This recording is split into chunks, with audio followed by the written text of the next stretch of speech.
आज हम BA part third में प्रादेशिक भूगोल में ब्राज़ील का अध्ययन करेंगे, जो दक्षिण अमेरिका का एक बड़ा देश है।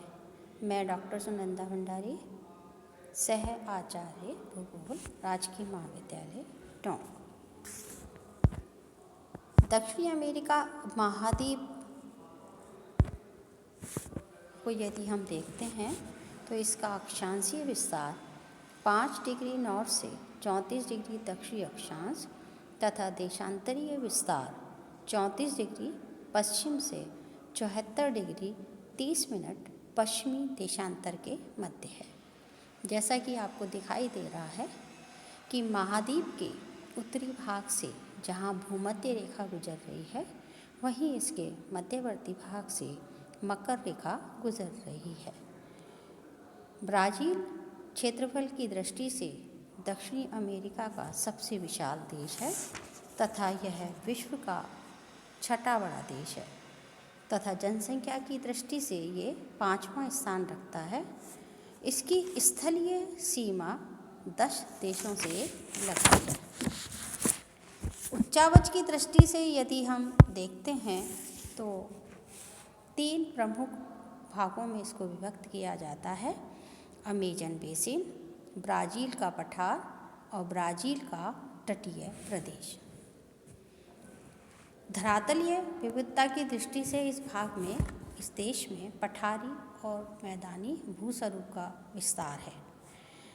अमेजन बेसिन, जैसा कि आप देख रहे हैं, अमेजन बेसिन ब्राज़ील के उत्तरी पश्चिमी भाग में विस्तृत निचला मैदानी भाग है, जिसका विस्तार पश्चिम में एंडीज से लेकर पूरब में कैरिबियन सागर तक है। इस निचले प्रदेश के उत्तर में गुआना उच्चभूमि तथा दक्षिण में ब्राज़ील उच्चभूमि है। अमेजन नदी इसके मध्य में पश्चिम से पूरब की ओर बहती हुई अटलांटिक महासागर में मिल जाती है। यानी पूरब की तरफ हम जब जाते हैं तो इसका ढाल धीमा है। अमेजन नदी के उत्तर और दक्षिण से सहायक नदियां आके मिलती हैं, जो कि इसमें जल वृद्धि करती हैं। अमेजन तथा उसकी सहायक नदियों द्वारा इसके निचले प्रदेश में जलोढ़ मिट्टी की मोटी परत जमा कर दी है। इस बेसिन की चौड़ाई पश्चिम में अधिक है और जैसे जैसे हम पूरब की ओर जाते हैं, इसकी चौड़ाई कम है। भूमध्य रेखा पर स्थित होने के कारण इस बेसिन में 250 सेंटीमीटर वार्षिक से अधिक वर्षा होती है। निम्न बेसिन निम्न होने के कारण भयंकर बाढ़ें आती हैं। इसके बाढ़ क्षेत्र 40 से 50 किलोमीटर चौड़े हैं। बेसिन भूमध्य रेखीय वनों से आच्छादित है। सबसे बड़ी बात यह है कि भूमध्य रेखीय क्षेत्र पर अमेजन बेसिन होने के कारण यहाँ प्रतिदिन बारिश होती है, जो कि संवहनिक वर्षा होती है, जो कि तेज होती है। इसलिए यहाँ पर बाढ़ की संभावना अधिक रहती है और प्रतिदिन वर्षा होती है और सूर्य की किरणें साल भर लंबवत पड़ती हैं। ये पूरा प्रदेश उष्ण आर्द्र वाला दलदली प्रदेश है। उच्चावच की दृष्टि से हम देखते हैं तो दूसरा ब्राज़ील का पठार है, जो कि अमेजन बेसिन के दक्षिण तथा पूरब में ब्राज़ील उच्चभूमि स्थित है। यह गोंडवाना लैंड का एक अंग है, यानी प्राचीन कठोर शैलें यहाँ मिलती हैं। इस पठार का उत्तरी और पूर्वी ढाल तीव्र है। इसके पूरब में तटीय मैदान स्थित हैं।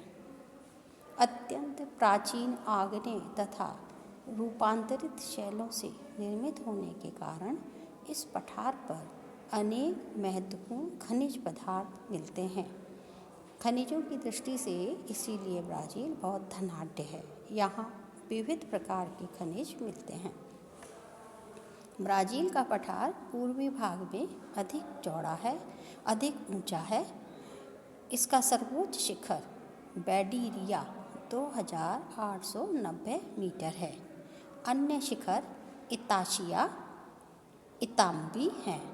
इस पठार से अनेक नदियाँ निकलती हैं, जिनमें अमेजन की अनेक सहायक नदियों के अतिरिक्त Sao Francisco, Parana, Paraguay, Uruguay, Aragua हैं।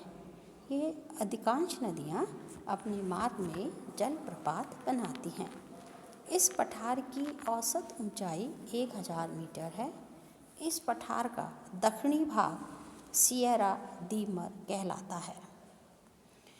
तीसरा उच्चावच की दृष्टि से ब्राज़ील का तटीय प्रदेश है।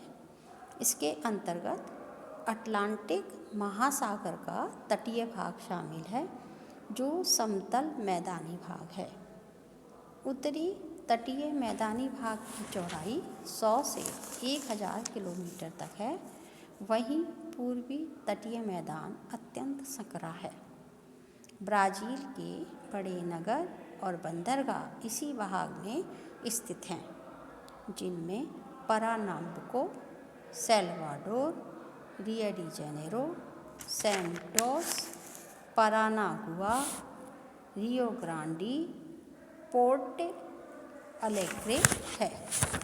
तो अब हम जब उच्चावच की दृष्टि से देखते हैं तो हमारे सामने स्पष्ट होता है कि ब्राज़ील जो देश है यह अमेजन बेसिन और ब्राज़ील का पठार उच्चावच की दृष्टि से इस क्षेत्र देश को अधिकांश रूप से घेरे हुए हैं। धन्यवाद।